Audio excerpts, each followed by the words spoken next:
Olá, sejam bem-vindos a mais uma leitura do Evangelho no Lar. Eu sou Camila Sanches, a sua corretora de lares. Por favor, separe um copo de água para cada pessoa que desejar receber a água fluidificada. E se você tiver algum animal de estimação, faça a limpeza das vasilhas e coloque água nova. Vamos iniciar com a oração de abertura. Rogamos ao Senhor Deus Onipotente que envie bons espíritos para nos assistir, que afaste os que poderiam nos induzir em erro e que nos conceda a luz necessária para distinguir a verdade da impostura. Afasta também os espíritos maldosos, encarnados ou desencarnados, que poderiam tentar lançar a desunião entre nós e nos desviar da caridade e do amor ao próximo. Se alguns procurarem introduzir-se aqui, faz que não encontrem acesso no coração de nenhum de nós.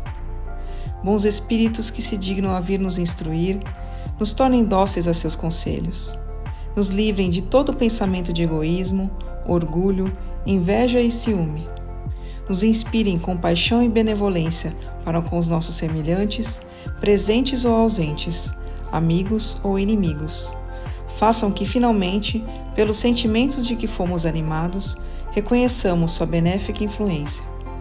Deem aos médios que escolheram para nos transmitir seus ensinamentos a consciência da santidade do mandato que lhe é confiado e da gravidade do ato que vão realizar, a fim de que o façam com o fervor e o recolhimento necessários. Se na reunião houvesse pessoas que a ela tenham vindo atraídas por outros sentimentos que não os do bem, abram seus olhos à luz e perdoem-nos, como nós perdoamos se vierem com más intenções. Pedimos especialmente ao espírito de André Luiz, nosso guia espiritual, que nos assista e que vele por nós. A leitura de hoje do Evangelho segundo o Espiritismo de Allan Kardec é do capítulo 7, Bem-aventurados os pobres de espírito, o orgulho e a humildade, item 12. Homens, por que se queixam das calamidades que amontoaram sobre suas cabeças? Desprezaram a santa e divina moral de Cristo. Não se surpreendam, portanto, se a taça da iniquidade transbordou de todos os lados. O mal-estar se generaliza. A quem dar a culpa senão a vocês que procuram incessantemente esmagar-se uns aos outros? Não podem ser felizes sem mútua benevolência, e como pode a benevolência existir com o orgulho? O orgulho, esta é a fonte de todos os seus males. Apliquem-se, portanto, em destruí-lo, se não quiserem ver perpetuar-se suas terríveis consequências.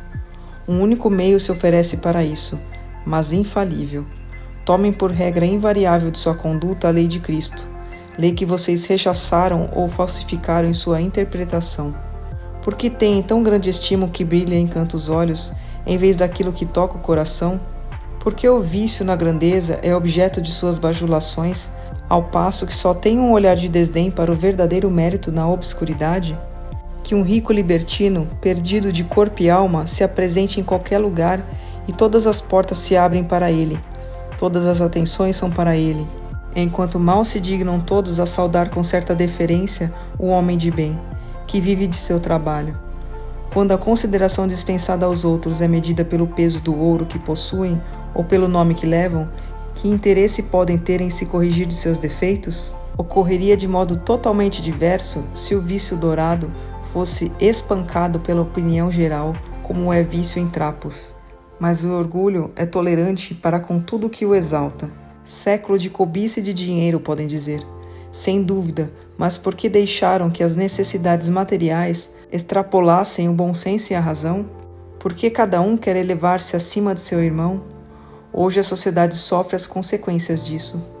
Não esqueçam que semelhante estado de coisas é sempre sinal de decadência moral. Quando o orgulho chega aos últimos limites, é um indício de queda próxima, pois Deus sempre atinge os arrogantes. Se às vezes os deixa subir, é para dar-lhes tempo para refletir e emendar-se sobre os golpes que de vez em quando desfere contra seu orgulho para diverti-los. Mas em vez de se humilhar, se revoltam. Então, quando a medida está cheia, Deus os abate completamente e tanto mais horrível é sua queda, quanto mais alto tenham subido. Pobre raça humana, cujo egoísmo corrompeu todos os caminhos, toma coragem de novo. Em sua misericórdia infinita, Deus te envia um poderoso remédio para teus males, um socorro inesperado para a tua miséria. Abre os olhos à luz. Aqui estão as almas daqueles que não vivem mais e que vêm te chamar a teus verdadeiros deveres. Eles te dirão com a autoridade da experiência quanto as vaidades e as grandezas de sua passageira existência são mesquinhas, se comparadas com a eternidade. Eles te dirão que o maior é aquele que foi o mais humilde entre os pequenos deste mundo, que aquele que mais amou seus irmãos é também aquele que será mais amado no céu, que os poderosos da terra, se abusarem de sua autoridade, serão obrigados a obedecer a seus servos, que finalmente a caridade e a humildade, essas duas irmãs que andam de mãos dadas, são os meios mais eficazes para obter graça diante do Eterno. Palavra dos Espíritos, graças a Deus. Mas antes de iniciarmos a oração de encerramento, eu quero pedir a você, que ainda não é inscrito em nosso canal, por favor, se inscreva agora. Clique no botão inscrever-se aqui abaixo do vídeo. Aproveita para ativar o sininho das notificações e receber todos os nossos vídeos.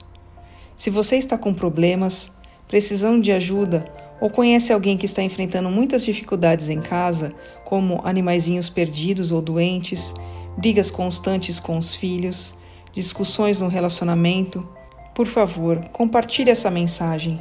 Leia também a descrição desse vídeo e entre em contato conosco pelo WhatsApp. Você pode salvar a vida de alguém, curtindo e compartilhando o nosso conteúdo. Vamos finalizar com a oração de encerramento.